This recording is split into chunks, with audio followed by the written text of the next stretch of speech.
Hi, everybody. Welcome to another live stream of Talking Timepieces, where we talk about watch collecting and horology. Today, the topic is, if I may remember, is we're going to talk about quartz clocks and watches. We're going to talk about shopping, in particular, my shopping experiences the last 2.5 weeks that I was in the United States, and other things, whatever you'd like to talk about. But I'll start by, yeah, I was in the United States for the last 2.5 weeks. I went for the Design Automation Conference, which was in San Francisco. And I shopped around. Well, actually, the conference was in San Jose, but I flew through San Francisco. So I had an opportunity to hang out in San Jose for a while and San Francisco for a while and New York for a while because I came through New York, JFK, and I visited my mother and family because I grew up in Queens. And this trip was awesome, phenomenal. Um, Everything that I wanted to do, I accomplished, business and personal, and watches. I managed to pick up one of the last blue Tissot PRX chronos available. Um, I was at the Tissot boutique on Fifth Avenue. Shout out to all the crew there because I went in there on my way in towards San Jose and went by there and told them I was looking for it. The white-faced one was already there, which is a nice watch, but it doesn't have the same pop as the blue. And it was still in stock when I left the store that was bereft of the blue when I left because when I on my way out, I stopped at the boutique and I told them a little bit about the channel and said that I really wanted to get my hands on the PRX Auto, and they said they're going to get it in on the 18th, and I'm like, oh, I'll be back on the 18th, thank goodness. And I came in on the late morning on the 18th, and they said, "Oh my goodness, we were trying to reach you through the channel, and this is literally the last one, and we just put it out on display." I said, "I'll take it." And also, so I got the new Tissot PRX Blue. I'm really, really pleased with it. We're going to have a nice show about it. I'm definitely keeping this, and I'm probably going to sell the automatic. But I did go ahead and I picked up the dark blue leather clip-on factory strap, which was only $55 plus tax at the Tissot boutique. But I was able to get the the leather strap for the automatic. It doesn't fit the chrono, interestingly enough, but after having seen it on the automatic, I think the automatic does well with it. I'd have to see it on the chrono literally because I'm not sure how it would come across, but I think it would come across well. And for less than $100 for a replacement strap that fits perfectly, it's totally worth it. And I'll probably do a little shorty video talking about the replacement straps for the Tissot because I think Tissot is crushing it in their price range right now. They're making fantastic pieces that when you think about it, I paid 1,800 for this plus tax. So I paid like 1,900 for this in New York City. And it's using the latest, of course, mechanical assembly and design and manufacturing technologies. And if this watch were made 10 years ago, it would cost $5,000. But Tissot is really running with the cool tech that Swatch has developed, and they're making watches that are not impersonal, machine driven devices. They're making cool designs that just happen to use as much machine finishing and machine assembly and machine manufacturing technology as possible to reduce the price of it, but still a value inside. It's a display back, beautiful, beautiful piece. And like I said, I will be doing a show on it. Now, speaking of shopping, I did successfully score a moon swatch. Not the color I wanted, but a nice one. And I've decided to leave it unworn because I own both the regular one and the double chronograph. I would only be wearing this to flex that I managed to get my hands on one. And frankly, if I ever do decide to flip it, the strap definitely shows wear because if you have to make a bend in the Velcro leather or plastic pleather strap. Someone will correct me, of course, on the material at some point. Hopefully not in an angry text, please. I'm gentle with me. Um, but I decided to leave it unworn. So if I do decide to gift it or flip it, then it's well, actually, I wouldn't be flipping it if I held on to it for any length of time. But I think I'll just leave it unworn because it really is a cool piece. And I will do a review on it, and I will wear it, but I'm not going to use this strap. I'm going to switch straps, and I'm going to put it on a NATO, and then that way I'll have an opportunity to really get an experience with it because I've already played with it, and I like the tenth of a second subdial on it, totalizer.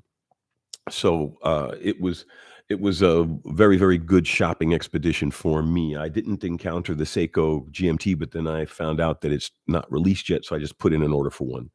And I did find a Longines Navigation GMT, but I already have an order in on the New Spirit GMT at Brogle, but it's sold out until September, so I'll probably won't get it until September.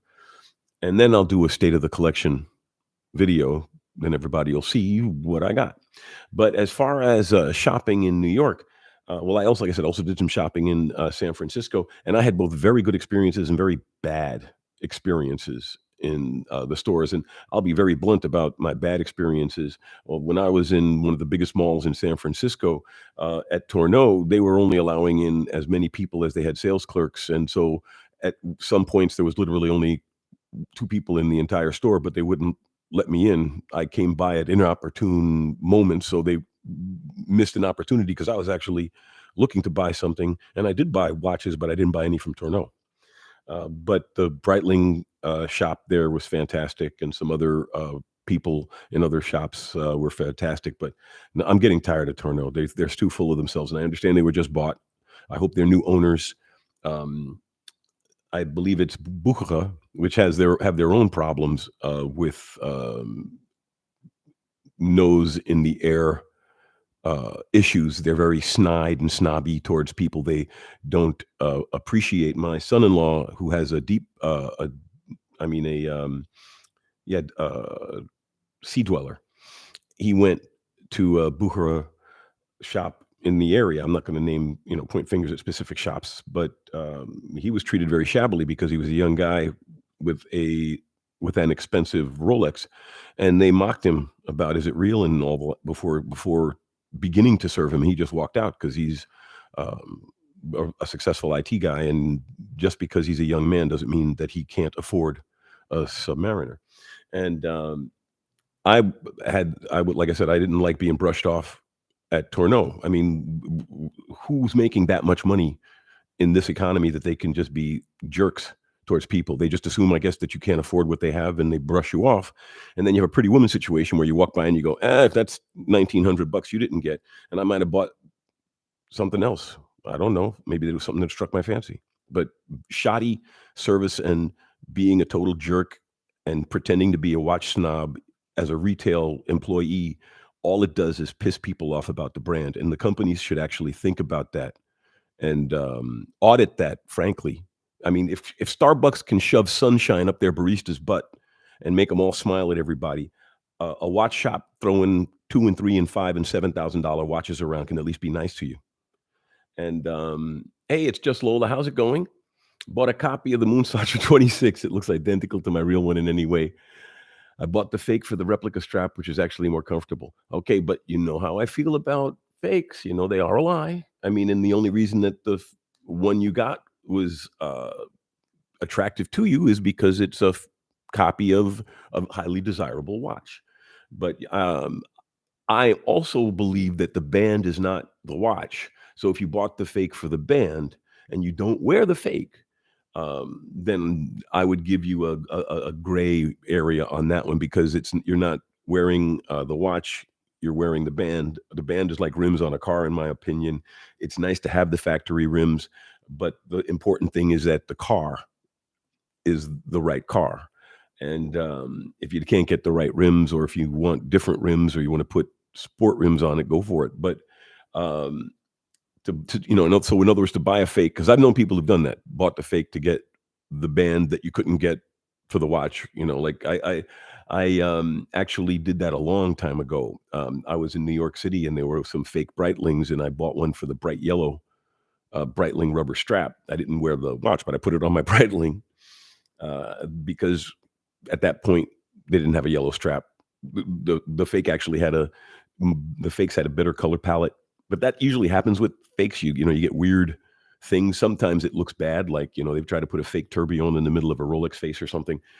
But like I said, to me, bands are a gray area because the band isn't the watch. The band doesn't tell the time. The band, in some cases, if it's like, say, for example, a metal strap or a very fancily made leather strap, like Mont Blanc for their Geosphere, for example, that beautiful blue Italian leather strap they have.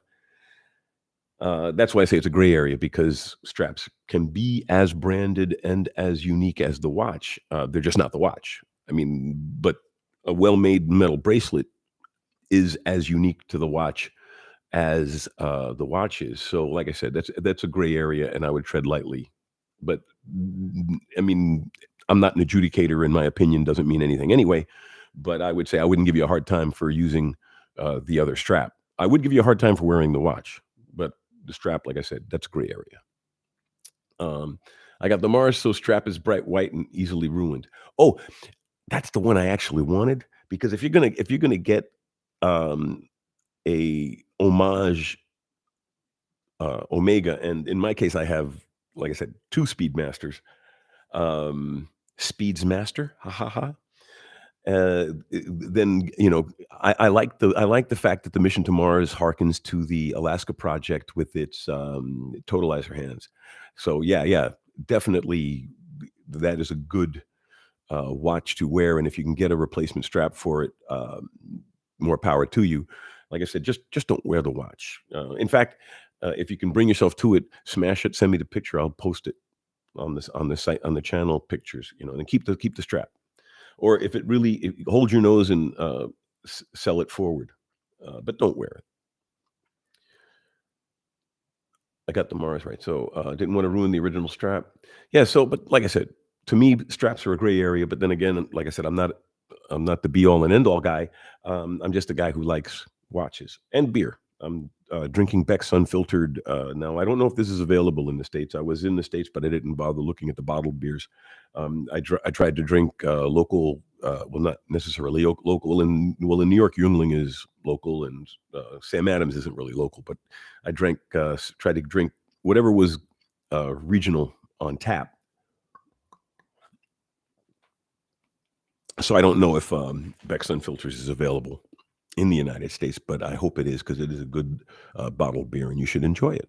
As Benjamin Franklin said, fermented beverages are a sign that God loves us and wants us to be happy. So the other, I'll just get the other nasty experience out of the way, and then I'll roll right into one of the most positive experiences. So you know that there are actually really, really good salespeople and really, really good shops out there. And the negative experience I had in New York, because like I said, I had a negative experience with Tourneau in San Francisco. I didn't even bother going to the Tourneau in New York. Um, and but I did go by the Richard Mill boutique in Manhattan, and it was a sterile, ugly, negative experience. I stand in front of the door, push the doorbell, big glass building. And the guy looks at me, and I shrug my shoulders, and he lets me in. And I look around, and none of the cases have anything in them. There's one watch in one case, and it's the ladies. And I said, "Hey, I'm a watch blogger. I just wanted to, take some pictures." And he goes, "No pictures." And I'm like, "Okay, fine. Have a nice day." And I turned around and I walked out. And as you know, I've defended Richard Mill on this show. That ends today. Uh, they're dead to me. I won't say dead. I'm not going to be stupid and say, because I mean, for all I know, it was just that stupid security guard, and it was just my individual bad experience. But at this point, if Richard Mill was on fire, I wouldn't pee on him, because there are only two kinds of people who walk into a shop that high end anyway, and that's customers and fans.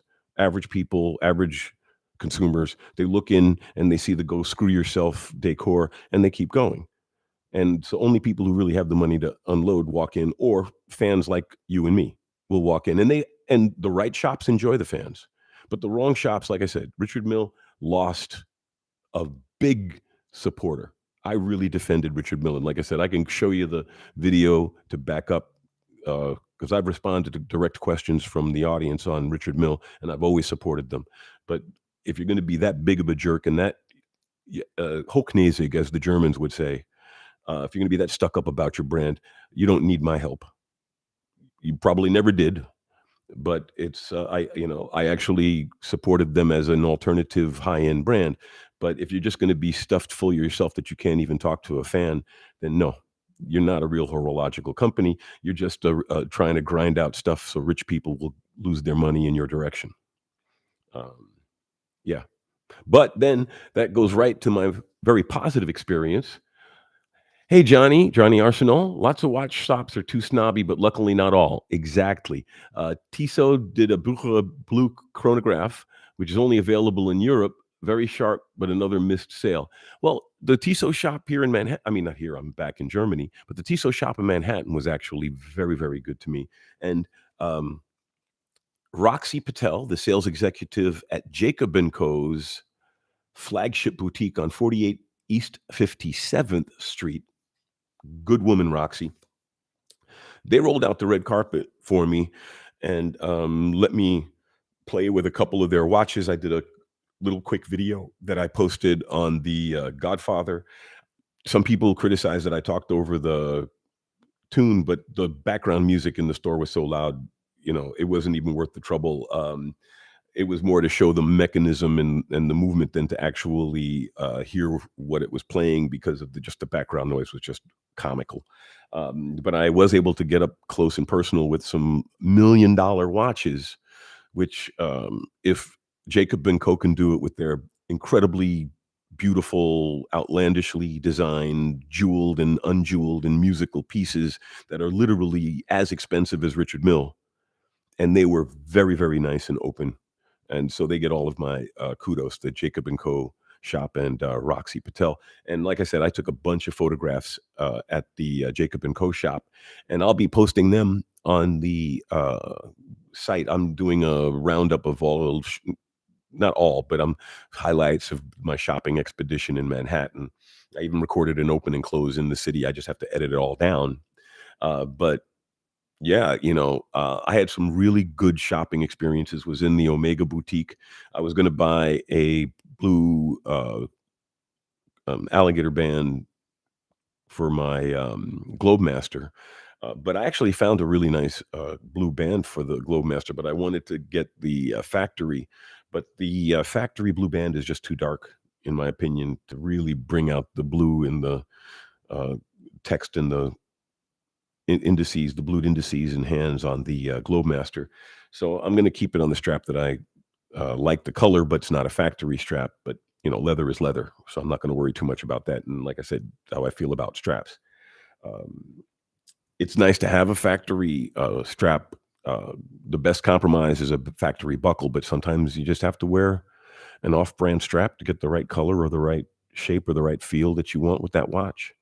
So that's why I say straps are a gray area, because everybody's wrist is different and everybody's taste is different. And so how you deploy that watch is also your choice. But please keep it to an authentic watch, because fakes are just lies, really. And I can understand why some people wear them, but I look at that as the person who takes a couple too many drinks. Alcohol's nice, but it's not the solution to any real issue. And to wear a fake is the first person you're lying to is yourself. You know, Beyond the other people that you have to deal with.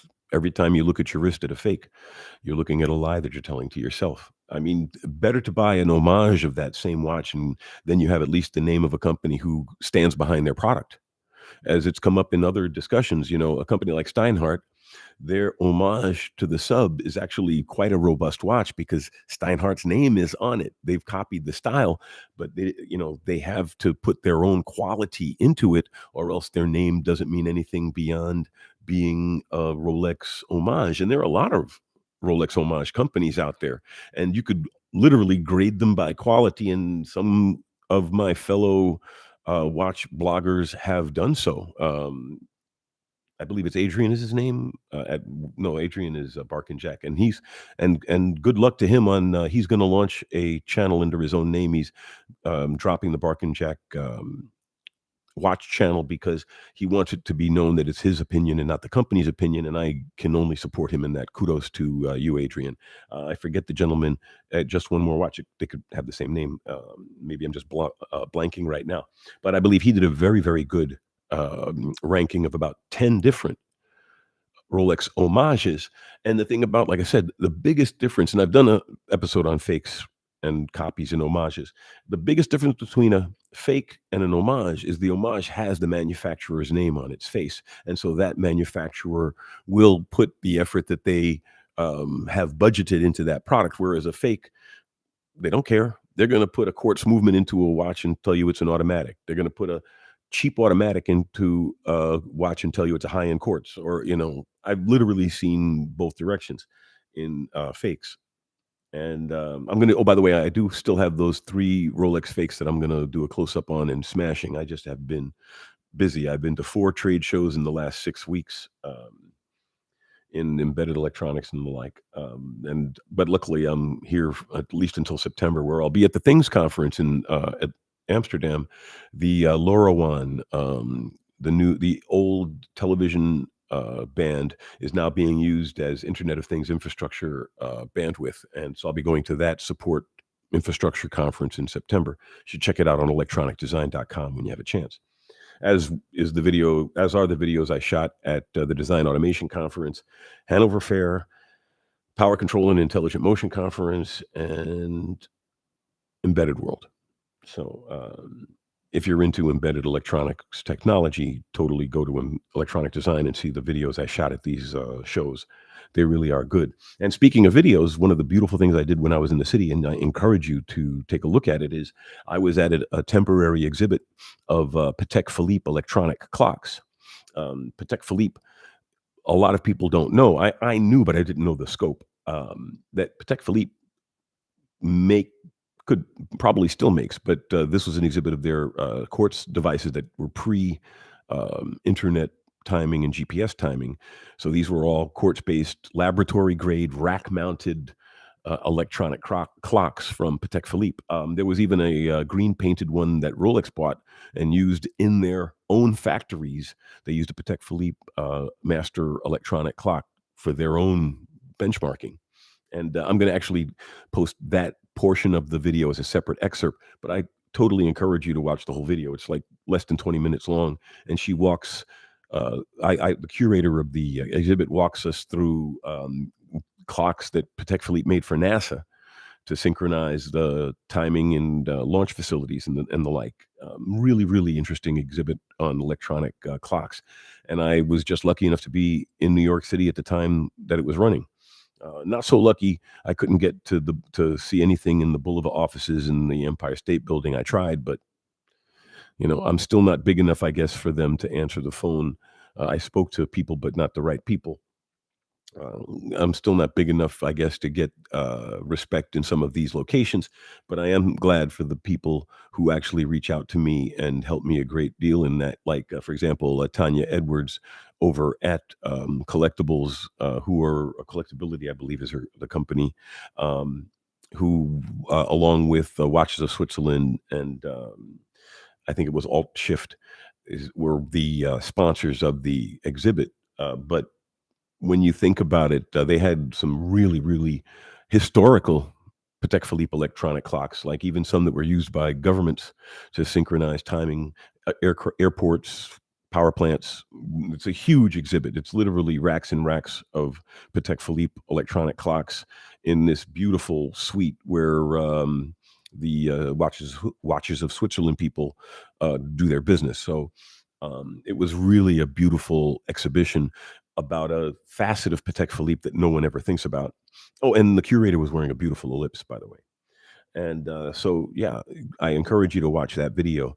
But it was a good expedition. I got a lot of things done on the business side, on the personal side, and like I said, on the watch side, got the new PRX as it was literally being sold out. The white one, something tells me the white one's going to be on people's shelves The blue one is going to be the one that's going to be the most hunted after of them, in my humble opinion. I mean, well, like I said, when I left the Tissot Manhattan boutique, I was walking out with the last blue, and there was still a white on display.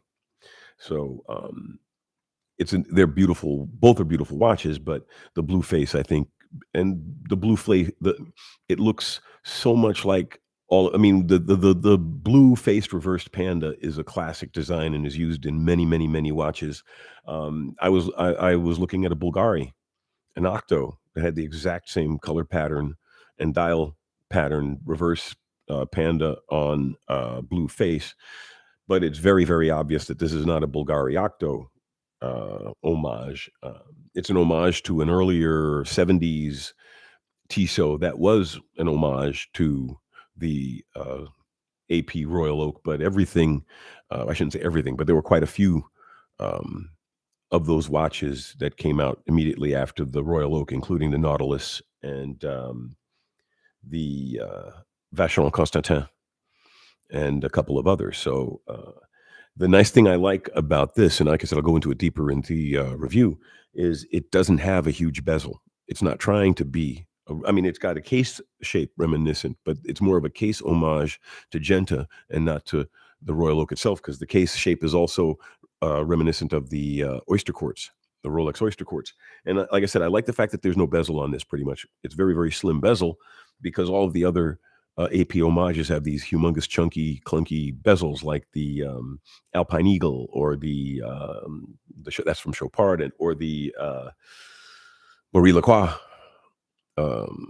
icon has also a big, chunky bezel. They all have big, chunky bezels. So I like the fact that this one went for the case shape and integrated bracelet look without having a bezel that looks like you can turn it to get tachometer or timing information out of it. So let's see. Eric T, how's it going? Love the three roll, the nice setup. Thank you. Well, I figure, have a time set up because I do a lot of international calling. A lot of my clients are in the United States, and I deal with people in Asia. And actually, I need to add an Asian clock. And I thought, hey, why not use store clocks? And you can pick them up online, so it's not even that expensive. I mean, it's not cheap, but it's not expensive. And yeah, thank you for the compliment. I appreciate it. Everyone tries to set up like a internet wall. I use company background when I do corporate stuff for people, but for like the show, I'm glad I was able to make like a cutesy, cool wall with this, and none of this stuff is like extra. It's just I arranged most of it behind me. The rest of the apartment is a little bit less cluttered, but I wanted to put a lot of detail behind me as like kind of a house set piece. I picked up the armor at it was a gun store. German gun stores are mostly air pistols and crossbows, but they had the guy in the window as a sales as a store dummy, and they were selling it to change the window decor. So I picked it up for €1,000, and I've had it ever since. I bought it like, I don't know, 5-6 years ago, and luckily this is a high ceiling apartment, so it works with this humongous thing. Otherwise, it would kind of brood in the room. And of course, I have my spinner case. I keep my watches in the safe when I'm traveling, but when I'm home, I keep them in the spinner case. Probably have to reset everything because it's been 2 weeks in the safe. But thank you for the compliment. I always, like I said, I actually put some thought into what's behind me, so you can all be at least mildly entertained by the backdrop as well. And hopefully what I'm saying is also interesting. Hey, Damaso, hey, from Barcelona. Really cool to hear from you, my friend. Damaso Reyes, he's a really fantastic photographer and journalist. You can see his stuff. Actually, just Google Damaso Reyes, Reyes. He's a really cool guy and has done a lot of really good journalistic work. And so good to see you, my friend. Jonathan Cavassini, hey, how's it going, my friend? Johnny Arsenal's here too. And Mike, how's it going? A not expensive 1/10-second quartz chrono is the Tissot V8, a seldom talked about watch. Tissot makes some nice Timepieces. The erotic pocket watch I have has a Tissot movement in it, and that's over 100 years old. Tissot has a good heritage in horology. Back then they just bought the watches and modified them. So I mean, Tissot didn't make the erotic watch, but the movement in that 100-year-old plus watch is Tissot. They've got a really good horological depth. Let's see. Mike, speaking of homage watches, how do I feel about the Marie Lacroix icon? Is it homage to the Royal Oak? I wouldn't say it's a direct homage because they do try to make it look different, but it's that feel. It's chunky, angular, and it's got a chunky bezel. And I think that's the part that is nodding, genuflecting in the direction of the Royal Oak is that chunky bezel. I think the Icon's a cool piece. If I got one, personally, thing is I have a lot of similar watches, so I've already jumped for Longines and not Marie Lacroix, in that sense of, various styles of watches. My moon phase calendar is a Longines, and I just ordered the GMT. But if I were going to get the Icon, I'd get the reverse panda blue Icon. They do make one, if I believe, or they make something similar to that effect. But they do have the Icon. I would get the chrono because if you're going to have a big chunky watch, go all make it a chrono. Make that big face, put something on it, to give you some, not just decoration but functionality. And they also make a GMT Icon with the rotating bezel, and the numbers are stamped on that big chunky bezel, so it gives you something to do with that big chunky bezel. So yeah, I would support an Icon, but me personally, I wouldn't do the three-hander. I would totally go with the chrono, the Icon chrono, because that is a sharp piece, and it looks, it's a chunky, it's got a big wrist presence. So yeah, I think the Icon is a good piece, but I would go with the chrono. Like I'm going to sell my three-hander Tissot. I bought it primarily for the show to review. Like I said, I'm going to do another follow-up because of the strap, but I'm going to keep this one, the chrono, because I like chronos. Let's see. Jonathan Cavassini, did I purchase? Yeah, I managed to get my hands on one. It was literally the last one in the shop at the Tissot boutique in Manhattan. In fact, I have a fun story about managing to get my hands on the mission to Jupiter moon swatch. I was with my childhood friend David White. He's a kidney rights advocate, really sharp guy, and we're walking around, and I said, "Hey, come on, let's go do some pretentious watch shopping." And he walked with me in a lot of these stores, and he had fun going into places like Jacob and Co., which he wouldn't walk into normally. But I said, it's no problem. We went in, we had fun, and we were in the Swatch boutique in Manhattan, and on Fifth Avenue. I mean, there are several in Manhattan, but we were the one on Fifth, and we walk in, and they say, "No, we're out." And I'm disappointed. But so I start talking to David, because David's like, "Why are you in here buying a watch?" Because he knows me as a guy who has nice pieces, and in his mind, Swatch is plastic garbage. And I'm like, "No, no, David. Number one, Swatch is actually a good watch for its price point, and it's made as and the Swatch Group owns." All of these different companies, and I'm defending Swatch, and I'm talking up the company and how great Swatch is as a innovator and an inexpensive watch company. And I was saying how the Moon Swatch is a homage. It's like the Volkswagen Porsche 914 or the Audi Porsche 924. Purists might frown on them, but they were very popular cars, and they're still worth a lot of money as collectibles today. And as I was going on about Swatch, the sales lady says, "Well, we have 2 returns." And I'm like, "Hey," because they're like, "Oh, they felt sorry, and they did have 2 returns. They would have to just do a little bit more paperwork to sell them to me." And but that's how I got my mission to Jupiter, because the sales lady overheard me talking up Swatch to my friend, and took one of the returns they had gotten out. Actually, I had a choice. I could have gotten Earth or Jupiter, but the Earth is like a bright green, and I'm like, you know what? I'll go with the with the taupe or the putty, whatever you want to call the color of the mission to Jupiter. That is something you could wear. I mean, a guy can wear a bright green watch, but I don't have the clothing for it. I barely have the clothing for a brown watch. I'm not a big brown watch wearer, but I can get away with it on a NATO strap that, like, it's got brown and something alternating that matches. Like, I don't know. I have to see what I have, or black. At least you can get away with black NATO with everything.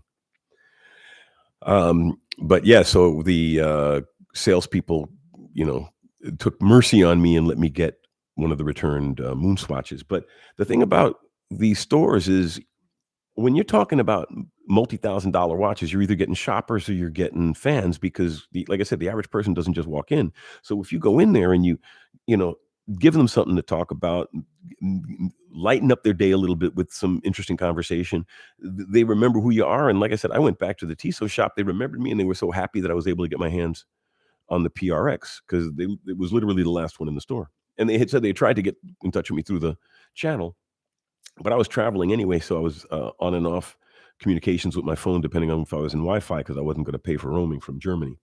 I mean, it's not that expensive, but I didn't want to pay the extra fee, whatever. But yeah, I had a great, great, great people everywhere, with the exception, like I said, of the Richard Mills shop, which was a mortuary, depressing, empty glass box, and Tourneau, which, like I said, a bunch of snobby people. They need to address their people skills. And like I said, I don't think I'm big enough for places like the Boulevard. People in Manhattan, they didn't, like I said, I didn't get in touch with the right people, or I didn't talk to the right people. Nothing happened there. But the Patek Philippe exhibit done by the Collectability and the Watches of Switzerland people in Manhattan, they were really great, and they gave me a lot of support. And like I said, I encourage you to watch the video of that visit. And we don't do the whole tour, but we do. She really goes into detail on highlights of the various clocks that are in the exhibit, including the one that I mentioned that Rolex bought and painted green and put the Rolex logo on it, even though Patek Philippe's name is still on the face of the dial of the watch. So let's see. Yeah, we're a little past halfway. Any other comments from the audience? Let's take a look. Everybody, hi. Hey, Neil. Everybody, hi.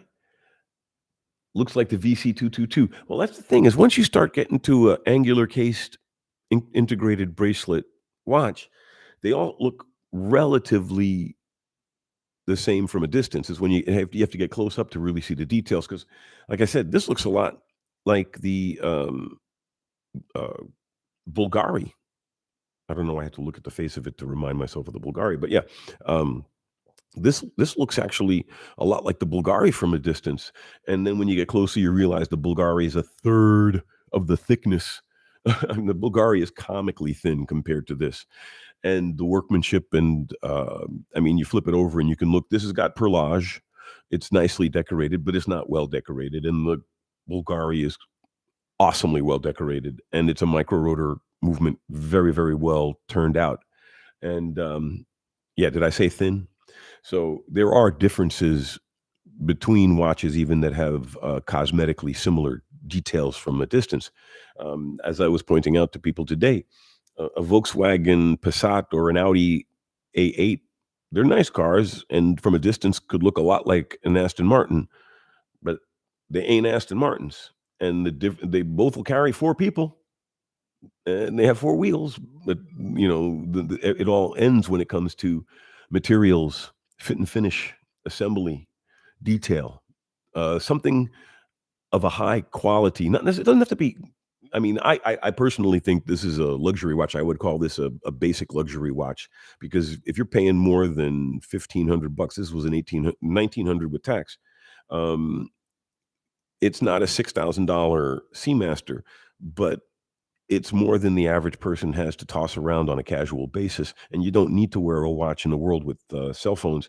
So yes, it's a luxury in my opinion, because it costs money that you don't need to spend on something that you don't need. You choose to wear it for whatever reasons you have, but it's a personal luxury.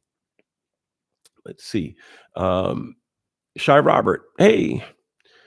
Compared to the fairer Cobb mono pusher, would I prefer the PRX?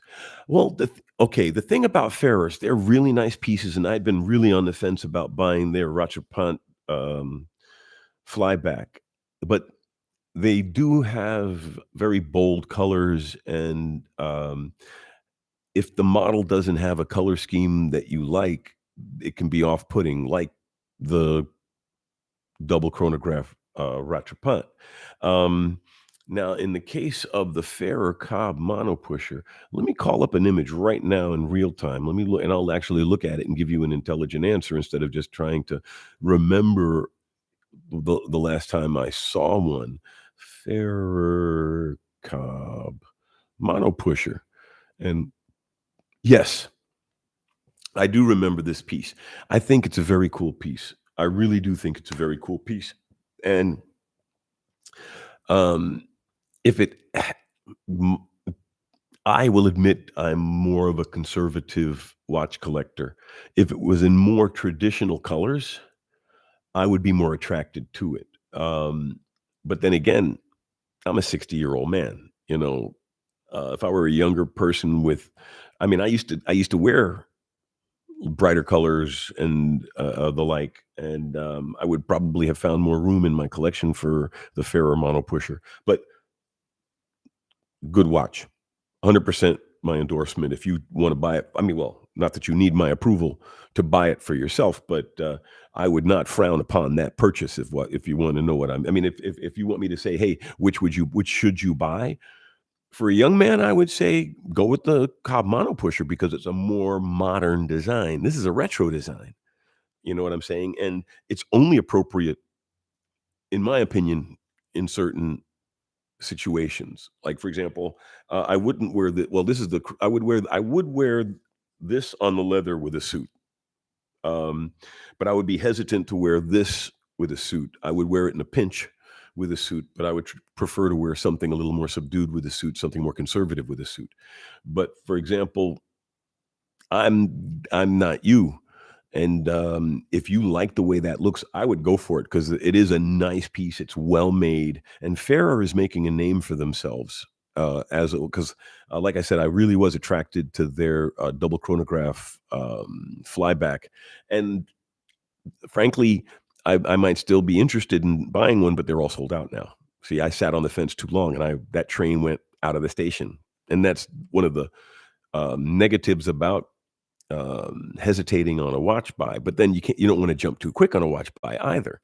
But that's one of the negatives of hesitating on a watch buy is that yeah, you can miss the opportunity completely, especially with a limited edition watch that'll sell out while you're debating it. That's why I went ahead and I said, screw it for $280 with tax. I just go ahead and buy the watch, the Moon Swatch for the show, and if I really liked it, I would wear it permanently. But if I don't, it's easy to move on. And at that price point, and because of its attractiveness, and frankly, to avoid the look of me trying to flip, I'd probably gift it to one of my daughters. I think my eldest likes that style. She's got several pieces, and she took the Marie Lacroix icon tied, the blue plastic piece I had.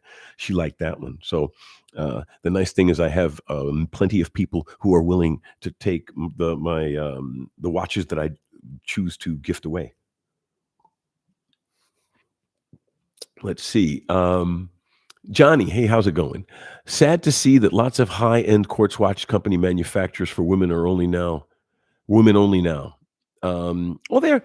you can buy male Cartier watches that are quartz, and in the mainstream, there are lots and lots and lots of quartz watches. Think about all the pieces that are available with mecha quartz and the like. But I know what you're saying. At the high end, quartz is rare unless it's very high end quartz. But then again, that's a direct result of the quartz wars because mechanical watches survive by going up market into an area where quartz has difficulty pursuing because even a well-made quartz movement is electromechanical movement of a certain complexity.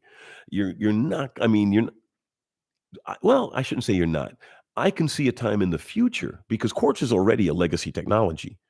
Apple watches do not have a quartz can or oscillator inside of them. They're using internet time. So quartz watches, which is actually the other topic I was going to bring up in this conversation. Um, we might as well go right into it. Is that quartz is a legitimate horological watch technology, especially now that it is obsolete as far as personal timekeeping technology goes. I mean, yes, you can buy a G-Shock, and there are a lot of quartz watches out there, but the number one watchmaker right now is Apple, and those watches are not quartz. They're computer. They're getting their time from a radio signal. They have internal timing mechanisms that are inherent to the computer chips that are in them, so they can keep time if they're off net. But they're going to run out of power anyway on you if in the day 3 of the zombie apocalypse if you're not going to recharge them. But essentially, they expect to check time multiple times a day, multiple times a minute. Their electronic systems. So a quartz watch is a legitimate horological piece because just like you don't need to own a watch, you don't need to own a quartz watch. And quartz is now officially just another electromechanical method of keeping time. Just like the Accutron tuning fork movement is an electromechanical movement, quartz is just another electromechanical technology that's used to motivate watches. And it's actually, and also seeing that Patek Philippe electronic watch exhibit reminded me how much craftsmanship went into the creation of quartz technology. The creation of quartz as a timekeeping technology is a horological advancement in human history. And like I said, thinking about quartz's relationship, because seeing all these obsolete advanced quartz clocks reinforced the fact that quartz is now a legacy horological technology. Modern clocks do not need quartz. Modern clocks do not use quartz. And seeing all of these huge rack systems that used to time airports and synchronize clocks and train stations and run governments that are now just interesting heaps of metal attractively displayed in a suite, but they're legacy horological technology. A quartz watch is now as obsolete as a mechanical watch. It's as useless as a mechanical watch. If you think of it from the point of view of I get my time from my smartwatch, from my smartphone, from the wall, beamed out of the sky with GPS satellites. So since quartz is technically an obsolete horological technology by definition, we should be opening our arms to it as at least a viable collectible um, area. So I agree with you completely, Johnny, um, that quartz should have more of a comeback. And now that the Swiss actually make quite a few quartz movements and the parity on manufacturing, especially when you think about the fact that this is under 2K. Like I said, 10 years ago, this would be a $5,000 watch because the means to make it would still be too expensive. But using the latest in manufacturing technologies that Swatch developed a lot during System 51, Tissot can put out a beautiful watch like this at under 2K. So I wouldn't mind seeing more nice quartz pieces, but the PRX is available in a quartz. They should do a quartz chrono. Why not? I think they should do. I've said it before. They should do a C-Star GMT. But hey, Tissot's on a roll. Who knows what they're going to come out with in the near future? I think they're going to come out with some cool stuff. But yeah, it's time to open our eyes to quartz as a viable horological, historical legacy technology because it is obsolete now as a watch technology, if you think of it in modern terms. Quarters Eye, hey, how's it going, my friend? Let's see. Mike, are Tudor movements really in-house? I mean, their movements are made by Kinesi. Well, don't they own Kinesi?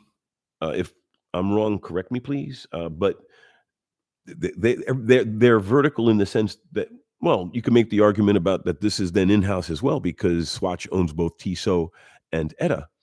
So yeah, I would say Tudor movements are in-house as movements are.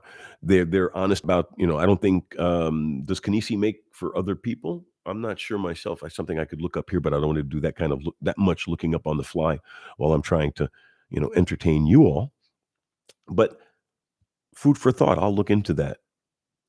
Bror Stur Norman. Hey, how's it going? Welcome to the show. Uh, I have now owned my new blue bezel and dial Santos WSSA0048 for a month and very happy with an incredibly beautiful watch. Well, the Santos was the first men's wristwatch design. The first wristwatches were made for women. Breguet made the first wristwatch, if I remember correctly, for a duchess or a baroness or something along those lines. Powerful women wore wristwatches because they didn't have pockets. Men had pockets. So they called watches wristlets in those days.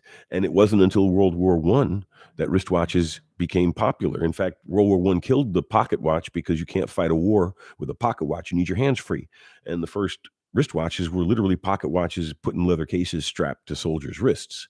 Rolex, Hans Wilsdorf called it for wristwatches, and that's one of the reasons Rolex is number one today, brand-wise, because Hans Wilsdorf was a sales and marketing genius, and he realized that wristwatches for working people who use their hands but needed to see the time, explorers, engineers, scientists, swimmers, and eventually divers. Although what they did with Breguet wasn't all that cool. Was it breaking up Breguet? 50 fathoms. But yeah, the important thing is that these companies are all at least trying to, move the ball forward, make good product. And Tudor, frankly, is the new Rolex. I have a whole rant on that. The new Tudor is the old Rolex, is what I meant to say. Because the new Tudor is everything Rolex was. Reasonably priced, well-made sports watches for people who wanted to buy a serious watch. And now, because Rolex came out of the gate at the end of the quartz wars at the front of the pack, brand-wise, they're now vying to become the next Audemars Piguet. One second, I'm getting a little bit of a power warning here. I don't know why. I think I am plugged in. Yeah, I'm plugged in. Sometimes it gives me warnings of that nature. Make sure the stupid battery is functioning. But as far as Tudor goes, yeah, they're making a good product, and I believe that their movements are as in-house as legally definable because also a Swiss company, they would definitely give trouble. Give me 2 seconds. I am gonna check the power supply. Make sure I don't lose you all. Could be that it's not properly plugged in or switched on. Uh, if it's not working, I guess it is my fault.